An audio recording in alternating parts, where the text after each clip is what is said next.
In 1944, the Allies had a secret weapon.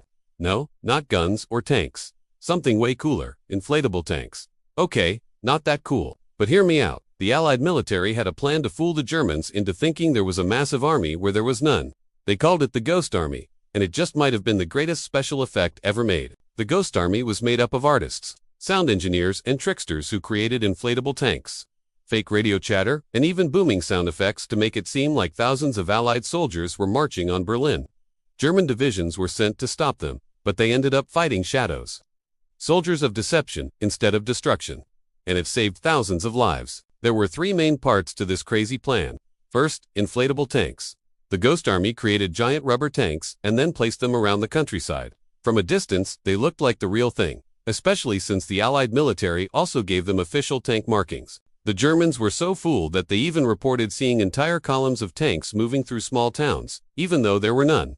Then there was the sound. The Ghost Army would set up loudspeakers in the countryside and broadcast the sounds of a massive army. There were marching bands, gunshots, even the voices of soldiers, and all of it was designed to make the Germans think that the Allied army was much bigger than it actually was. Finally, there were the radio operators. The Ghost Army would broadcast fake radio messages between Allied generals. These messages contained battle plans, troop movements, and other sensitive information. The Germans intercepted these messages and acted on them, which led to even more confusion and casualties. The Ghost Army was led by an American colonel who believed that the best way to win the war was to end it quickly.